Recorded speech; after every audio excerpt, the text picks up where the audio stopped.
PCR झाला सोमनाथ सूर्यवंशीचा। तुम्हाला वाटेल त्याला तुम्ही पकडला, तुमचा नाकर्तेपणा झाकला। पोलिसांवर जेव्हा चौफेर टीकेची झोड सुरू झाली, जेव्हा पोलीस बेदम मारहाण करत होते, त्यावेळेला हा तिथला व्हिडिओ रेकॉर्ड करत होता।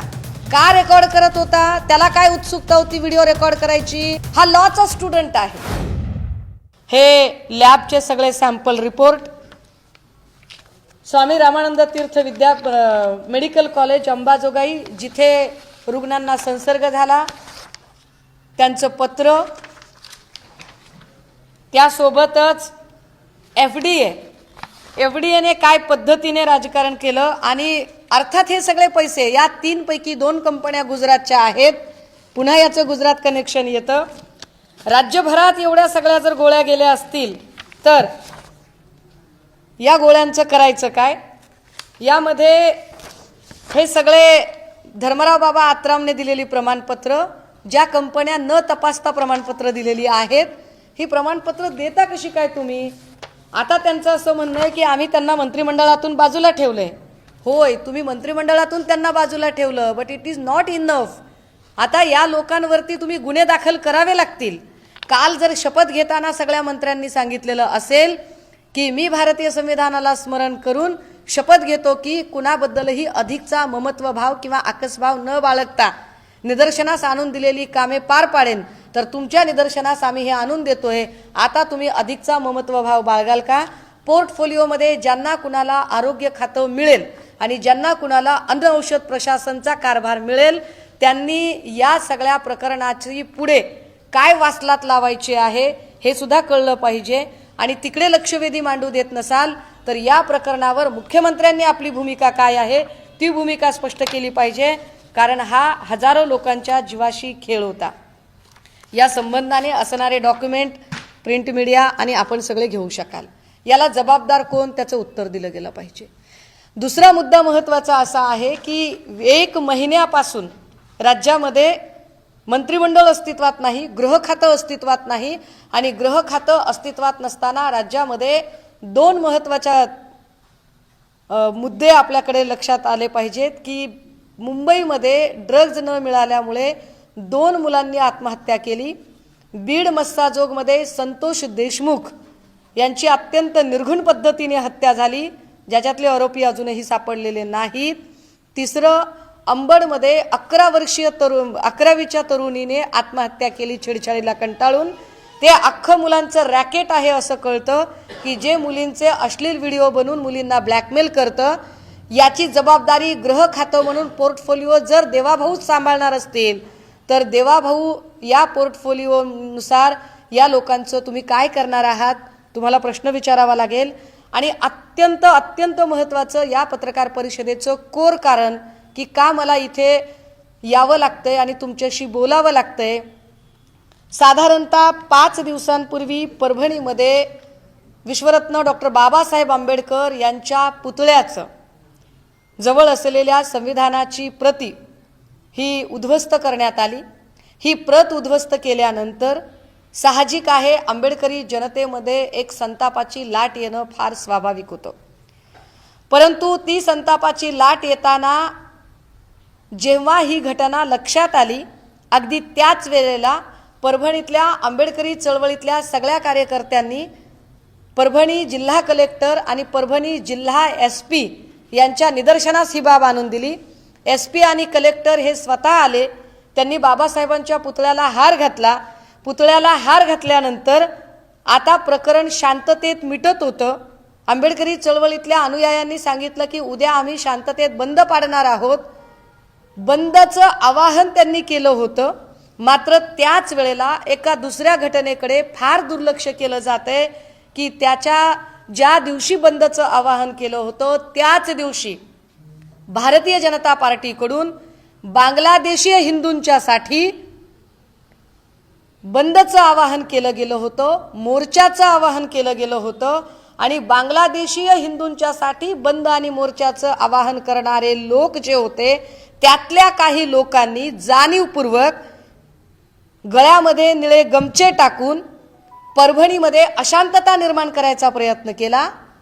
परभणीमध्ये दंगल सदृश्य परिस्थिती निर्माण केली।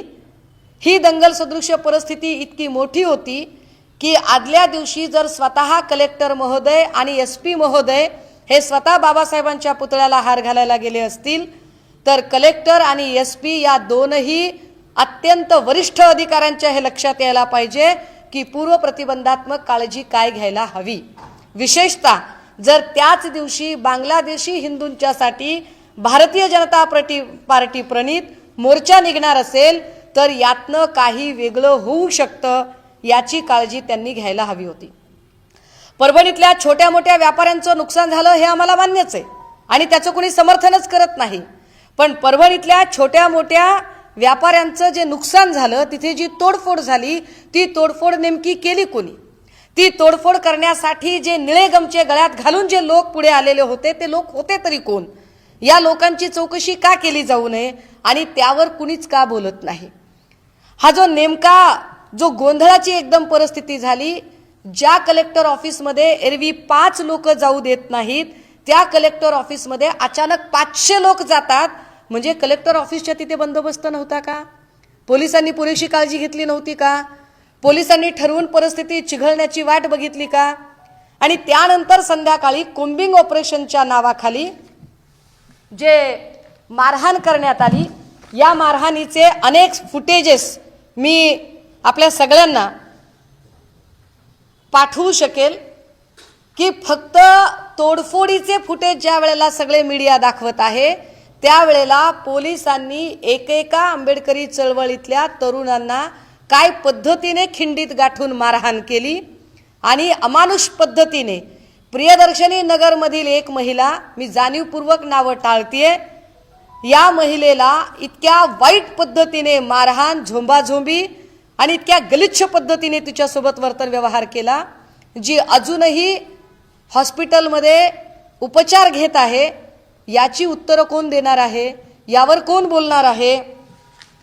काल परभणीमध्ये एका तरुणाचा मृत्यू झाला।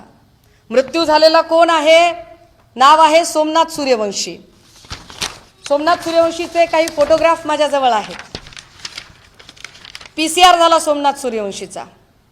ही सोमनाथ सूर्यवंशीला झालेली मारहाण, काय पद्धतीचा मार लागलाय, ही कोणती अमानुष पद्धत होती? PCR मध्ये तुम्हाला वाटेल त्याला तुम्ही पकडला, तुमचा नाकर्तेपणा झाकला।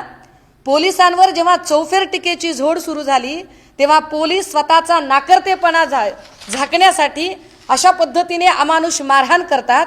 त्याच्या डोक्यावर मार असतो, त्याच्या अवघड जागेच्या ठिकाणी मार असतो, त्याच्या पाठीवर आणि छातीवर मार असतो आणि हा सगळा मार झाल्यानंतर त्याला MCR होतो। MCRच्या नंतर कोण आहे हा सोमनाथ सूर्यवंशी? हा लॉचा स्टुडंट आहे। हा होता का तिथे? नाही। हा तिथलं व्हिडिओ फुटेज रेकॉर्ड करत होता। पोलीस एकाला बेदम मारहाण करत होते आणि जेव्हा पोलीस बेदम मारहाण करत होते त्यावेळेला हा तिथला व्हिडिओ रेकॉर्ड करत होता। का रेकॉर्ड करत होता? त्याला काय उत्सुकता होती व्हिडिओ रेकॉर्ड करायची? हा लॉचा स्टुडंट आहे, हा लॉ 3rd इयरचा स्टुडंट आहे। लॉ 3rd इयरच्या स्टुडंटला वाटलं की हे कायदाबाह्य चाललेलं आहे, हे इल्लीगल चाललेलं आहे, म्हणून त्याने व्हिडिओ रेकॉर्ड करायला सुरुवात केली आणि त्याला PCR होतो। इतक्या बेदम पद्धतीने मारहाण केली जाते। मारहाण करणारे अधिकारी आहेत PI शरद मरे, PSI तुरनर, LCBचे PI श्री गोरगान। मला देवा भाऊंना प्रश्न विचारायचे, मी भाऊ म्हटलं पाहिजे ना आपल्याला? होय, आम्ही आमच्याकडून अत्यंत मैत्रीपूर्ण नम्रतेने आणि या राज्याचे पालक म्हणून तुम्हाला आवाहन करतोय। तुम्हाला खरंच राज्यामध्ये शांतता हवी आहे? तुम्हाला खरंच राज्यातल्या प्रत्येकाला न्याय द्यायचा आहे? तुम्ही पुन्हा आलात ते आम्हाला न्याय देण्यासाठी आलेला आहात ना? तर मग PI शरद मरे, PSI तुरनर, LCB PI गोरगान या 3 पोलीस अधिकाऱ्यांच्या तात्काळ सस्पेंड ऑर्डर आम्हाला पाहिजेत। हे 3 अधिकारी तात्काळ निलंबित झाले पाहिजेत आणि या 3ही पोलीस अधिकाऱ्यांची तात्काळ चौकशी लागली पाहिजे। ज्या 3 पोलीस अधिकाऱ्यांनी एका माणसाचा जीव घेतला, त्याला इतकी बेदम मारहाण केली, त्यानंतर त्याचा MCR झाला। MCR मध्ये 16 तारखेसाठी मॅटर ठेवलं होतं। 16 तारखेला खरं तर त्याचे त्याच दिवशी व्हायला पाहिजे होती जमानत, पण त्यांनी सांगितलं की तुझी 16 तारखेला जमानत होईल. कोर्टाने सांगितलं की हा सत्र न्यायालयाचा विषय आहे, त्यामुळे सत्र न्यायालयापुढे 16 तारखेला मामला ठेवला जाईल. परंतु त्याला मार एवढा होता आणि त्याला मेडिकलचे उपचार मिळाले नाही, ज्यामध्ये या सोमनाथ सूर्यवंशीचा मृत्यू झालाय. सगळं वकील संघटन त्याला भेटायला गेलं होतं. कुठली गुन्हेगारी पार्श्वभूमी नाही, कुठल्याही आंदोलनात कशातही हा बिचारा नव्हता. तरीही त्याला जर अशा पद्धतीने, जर अमानुष पद्धतीने मारहाण केली जात असेल, त्याचे आय कार्ड मी आपल्याला लॉचे द्यायला तयार आहे. त्याचे सगळे किती लोकांवर तुम्ही कारवाई केली? जर तुम्ही एवढ्या सगळ्या पोरांवर कारवाई करणार असाल, कोम्बिंग ऑपरेशनच्या नावाखाली जर एवढ्या सगळ्या पोरांचं आयुष्य भविष्य जर पोलीस बर्बाद करणार असतील, तर निष्पाप जीवांना मारहाण करणाऱ्या पोलिसांचे जे फुटेज आम्ही सादर करतोय त्यांना सुद्धा सस्पेंड करावं लागेल. त्यांची सुद्धा वेगळी चौकशी करावी लागेल.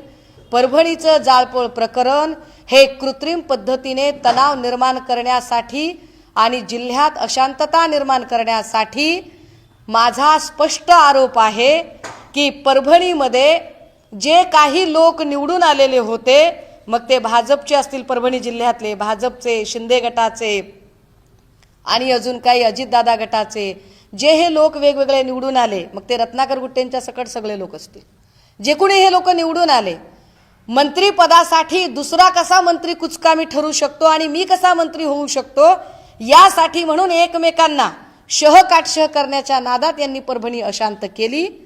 याला मंत्रिमंडळ विस्ताराची सुद्धा पार्श्वभूमी होती आणि या शहकाटशहच्या नादामध्ये इथल्या चळवळीतल्या लोकांचं, या पोरांचं यांनी नुकसान केलं. ज्या ज्या पोरांवरती गुन्हे दाखल केले याच्यामध्ये ऋतिक उजगरे, तुषार कांबळे, सोमनाथ धोत्रे, संजय खिल्लारे, याच्यासोबतच आकाश अंभोरे, आकाश उजगरे, तुषार सोनकांबळे, रत्नदीप कांबळे, नागेश पैठणे, सुनील भालेराव, रमाकांत हजारे, विजय वावळे, योगेश चव्हाण, इतर 40 ते 50 सगळी शिकणारी मुलं आहेत.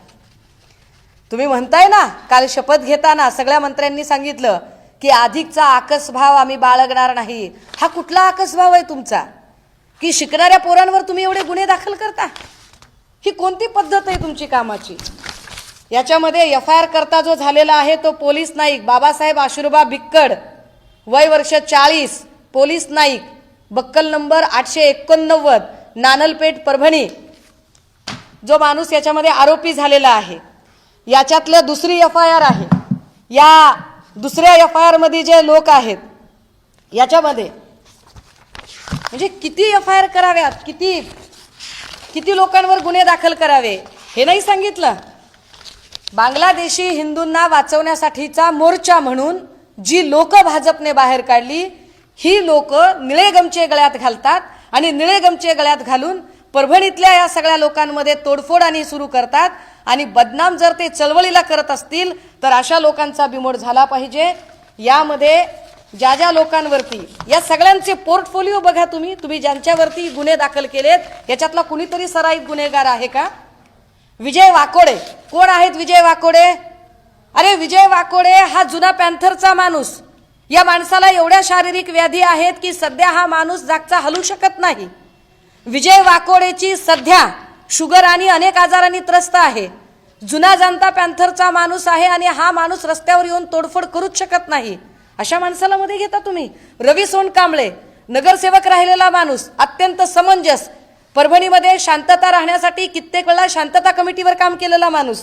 सुधीर साळवे, साई नरावडे, महादेव ननावरे, काय नावं घेताय?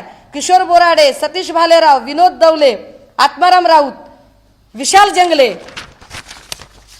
सूरज खिल्लारे, रमेश मोरे, श्रीशांत भावळे, महेश कोकाटे, चंद्रकांत जोंधळे, सिद्धार्थ काकडे, अमोल जोंधळे, सिद्धार्थ रायभोळे, किरण जोंधळे, एका कुटुंबातली अख्खी कुटुंब उद्ध्वस्त, म्हणजे जामीन घ्यायला सुद्धा कोणी शिल्लक नाही राहिला पाहिजे. सोमनाथ सूर्यवंशी 20 नंबरचा आरोप, 20 नंबरला FIR मध्ये या माणसाचं नाव आहे. आणि हा सोमनाथ सूर्यवंशी हा लॉचा स्टुडंट 3rd इयरचा, जो फक्त आणि फक्त व्हिडिओ रेकॉर्ड करत होता. याला इतकी बेदम मारहाण केली गेली की याची मारहाण अक्षरशः जणू याच्यावरती एखाद्या धारदार शस्त्राने वार करावेत अशा पद्धतीची मारहाण जर तुम्ही सोमनाथ सूर्यवंशीला करत असाल आणि त्याचा बळी जात असेल, भलेही तो MCR मध्ये मेला, त्याचा MCR चालू असताना तो गेला, पण त्याला पोलीस कस्टडीमध्ये अमानुष मारहाण केली गेली म्हणून तो मेला. आमची देवेंद्र फडणवीस साहेबांना विनंती आहे, भाऊ मी सभागृहात काम करत नाही, मी सभागृहात असते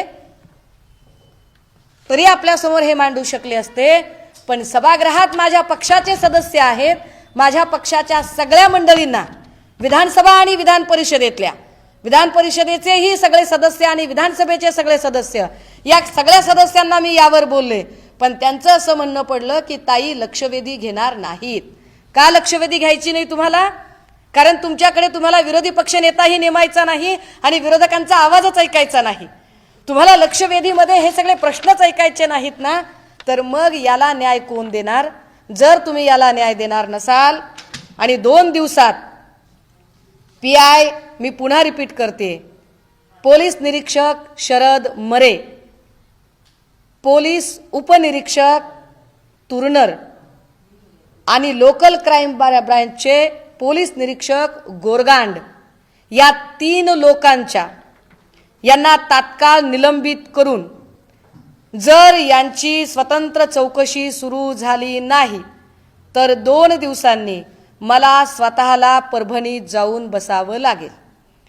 देवाभाऊ, आपल्याकडून माझ्या अपेक्षा आहेत. मागचं सगळं आम्ही पुसून एक नवा अध्याय सुरू करायला तयार आहोत. नवा अध्याय म्हणून नवा गडी, नवं राज्य नाही आहे, राज्य जुनंच आहे, पण या नव्या घडीकडून आमच्या अपेक्षा आहेत की महाराष्ट्र शांत ठेवण्यासाठी आणि चळवळीतल्या लोकांना आश्वस्त करण्यासाठी, आणि हे काय इतक्या पोटतिडकीने सांगावं लागतंय, तुम्ही फक्त गुन्हे दाखल करत नाही आहात तर तुम्ही अख्खी चळवळ बदनाम करत आहात. आणि व्यक्ती बदनाम झाली तर चालते, संस्था बदनाम होऊन चालत नाही. यासाठी म्हणून या 3ही आणि हे 3ही पोलीस निरीक्षक, हे 3ही पोलीस अधिकारी हे परभणीच्या मोंडा पोलीस स्टेशनचे कर्मचारी आहेत. परभणी मोंडा पोलीस स्टेशन या 3 पोलीस कर्मचाऱ्यांवरती तात्काळ गुन्हे दाखल व्हावेत. सदोष मनुष्यवधाचा गुन्हा दाखल करत यांना निलंबन केलं जावं आणि यांची तात्काळ चौकशी व्हावी, ही आमची अपेक्षा आहे. 2 दिवसात जर हे होणार नसेल तर मला 2 दिवसानंतर परभणीत स्वतःला आंदोलनासाठी मैदानात उतरावं लागेल. अपेक्षा आहे की ती वेळ आपण येऊ देणार नाहीत. एवढ्यासाठी ही पत्रकार परिषद होती. बोला. पत्रकारांना याच्या कॉपीज हव्या असतील, मी कॉपीज द्यायला तयार आहे. FIRच्या कॉपीज आहेत, काय मारहाण झाली त्याच्या कॉपीज आहेत. इलेक्ट्रॉनिक माध्यमांच्या प्रतिनिधींना काय पद्धतीने मारहाण झाली त्याचे व्हिडिओ फुटेज द्यायला मी तयार आहे, की पोलिसांनी काय मारहाण केली आणि पोलीसच स्वतः ऑटोंची तोडफोड करत होते, पोलीस स्वतः गाड्यांची तोडफोड करत होते. राहिला प्रश्न या सगळ्या लोकांना, यांना बाहेर काढण्यासाठी वकील संघटना समर्थ असतील. सन्माननीय मुख्यमंत्री महोदयांचं वक्तव्य माझ्यासाठी परमादरणीय. भारतीय संविधानाप्रमाणे सगळ्यांनी वागलं पाहिजे, संविधानाचा आदर केला पाहिजे आणि संविधानाला मानणाऱ्या लोकांनी तर संविधानाचा आदर केलाच पाहिजे. पण माझं म्हणणं हे आहे की ज्यांनी तोडफोड केली मुळात ते चळवळीचे लोकच नव्हते, ते संविधान मानणारे नव्हते. निळे गमचे घालून कोण गेलं होतं परभणी अशांत करायला, त्यांना शोधा असं माझं म्हणणं आहे. आंबेडकरी अनुयायांच्या आडून कुणी परभणीमध्ये जाळपोळ केली, तोडफोड केली, त्याची चौकशी झाली पाहिजे. आणि सोमनाथ सूर्यवंशी, आणि चला 1 मिनिटासाठी असं गृहीत धरू की तुम्हाला एखादा आरोपी सापडला, त्याचा जीव घेण्याचा अधिकार कुणी दिला? देवेंद्र भाऊंनी आम्हाला उत्तर द्यावं. सोमनाथ सूर्यवंशीचा जीव घ्यायचा अधिकार PI मरे, PSI तुरनर आणि LCB PI गोरगांड यांना कुणी दिला होता? त्यामुळे या 3ही मोंडा पोलीस स्टेशनच्या अधिकाऱ्यांचे तात्काळ निलंबन होणं अपेक्षित आहे. नाही, मला असं म्हणायचं नाही, मला एवढंच म्हणायचंय की त्या एकाच दिवशी बांगलादेशीय हिंदूंच्या संरक्षणासाठीचा मोर्चा निघाला, त्याच दिवशी बंदची हाक होती. बंदची हाक माहीत नाही असं असूच शकत नाही, कारण स्वतः जिल्हाधिकारी आणि जिल्हा पोलीस अधीक्षक दोघेही बाबासाहेबांच्या पुतळ्याला हार घालायला आले होते. तिथे सगळे जुने जाणते आंबेडकरी चळवळीचे कार्यकर्ते होते. त्यांनी सांगितलं की उद्या बंद होणार आहे आणि फार फार तर आम्ही जुजबी इथं येऊ, आम्ही एखादं त्रिसरण पंचशील करू आणि आम्ही निघून जाऊ. परंतु दुपारी 2-3 नंतर जी परिस्थिती बिघडली ती कुणामुळे बिघडली? पोलिसांनी पूर्वप्रतिबंधात्मक कारवाई का केली नाही? राज्यामध्ये गृह खातं, गृहमंत्री अस्तित्वात नाही, त्याचा हा परिणाम आहे का? पोलिसांना योग्य ते निर्देश मिळाले नाही का? मग ही जबाबदारी पोलिसांची आहे. पोलिसांनी ती जबाबदारी घेतली पाहिजे आणि न्याय दिला पाहिजे.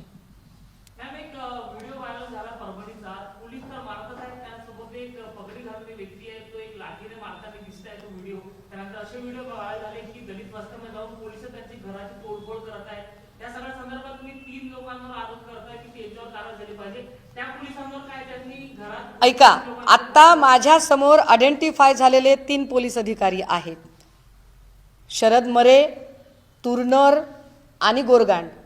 मी या तिघांना, जे की पोलीस कस्टडी PCR झाला त्यावेळेला या सोमवंशीला मारहाण करण्यासाठी, त्याला पकडण्यासाठी आणि ज्यांच्या अखत्यारीत, ज्यांच्या अधिकार क्षेत्रात हे झालेलं आहे, हे तिघं जे आयडेंटिफाय झाले त्या 3 अधिकाऱ्यांची मी थेट नावं घेतलेली आहेत. उर्वरित जे पोलीस कर्मचारी आहेत त्यांचे व्हिडिओ फुटेजही मी तपासायला अजून मी त्याच्या संबंधाने निवेदन देते आणि हे सगळे लोक आयडेंटिफाय करण्याची जबाबदारी ही डिपार्टमेंटची असेल. ते आयडेंटिफाय करण्याची जबाबदारी सन्मान्य मुख्यमंत्री महोदयांची आहे. सन्मान्य मुख्यमंत्र्यांना माझी विनंती असेल, याची डिपार्टमेंटल चौकशी करू नका.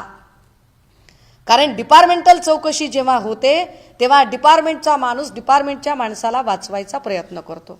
त्यामुळे डिपार्टमेंटल चौकशीची मला अपेक्षा नाहीये. डिपार्टमेंटच्या बाहेर त्रयस्थ अशी याची वेगळी CID चौकशी करा आणि काय ते आम्हाला तुम्ही न्याय द्या. पेपर पाहिजेत, पेपर घ्या.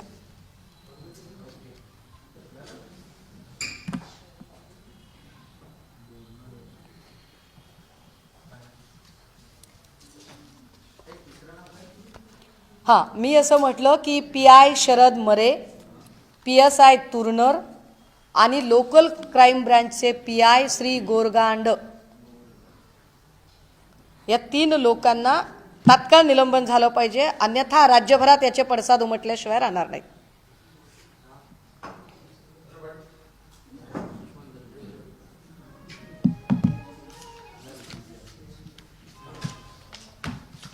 कॉपी हवी आहे FIR ची?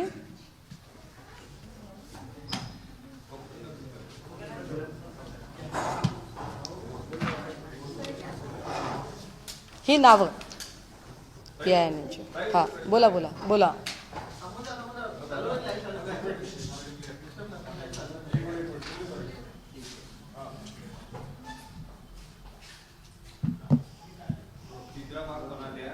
संजय राठोडला क्लीन चिट का दिली हे उद्धव ठाकरेंना विचारा.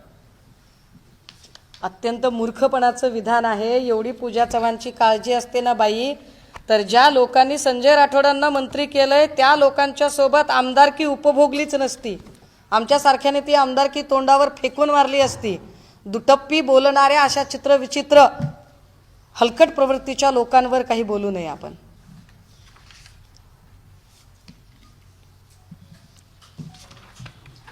तुम्ही आमचा संतापानावर करता.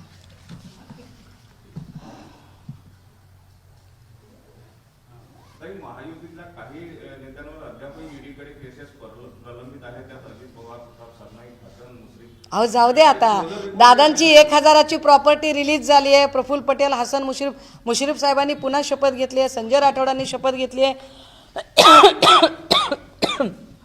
ज्या पद्धतीने या सगळ्या लोकांना वॉशिंग मशीनमधून धुवून काढले, याचा अर्थ भाजपाला ते जे म्हणत होते ना की भ्रष्टाचार मुक्त भारत करणार आहोत आम्ही, भ्रष्टाचार मुक्त महाराष्ट्र, तर काय असतं की जेव्हा अख्खं राज्य स्वच्छ करायचंय, आपण जेव्हा घर स्वच्छ करतो तेव्हा त्या घरातला सगळा कचरा एका डस्टबिनमध्ये टाकतो. भाजपाने सुद्धा महाराष्ट्र स्वच्छ केलाय. फक्त फरक एवढा आहे की महाराष्ट्रातला सगळा कचरा जो डस्टबिनमध्ये टाकायचा होता तो भाजप नावाच्या डस्टबिनमध्ये टाकलेला आहे. मला खरंच याचं वाईट वाटतंय. सन्मान्य भुजबळ साहेबांच्या सारख्या अनुभवी आणि ज्येष्ठ व्यक्तीला मंत्रिमंडळात स्थान मिळायला हवं होतं. मात्र मराठा OBC या वादाचे बळी भुजबळ साहेब ठरले का असं राहून राहून वाटते. खरं तर ओबीसींच्या हक्कासाठी म्हणून भुजबळ साहेब मैदानात उतरलेले होते, परंतु मराठा ओबीसी वाद लावणारे अनेक लोक आता मंत्रिमंडळात दिसत आहेत, परंतु या मराठा ओबीसी वादाचे बळी भुजबळ साहेब झालेत. परंतु काहीतरी मला कळतंय की त्यांना राज्यसभेचं वगैरे पुनर्वसन करण्याचा दादांचा वगैरे प्रयत्न आहे, त्यांचा पक्षांतर्गत विषय. Okay, thank you.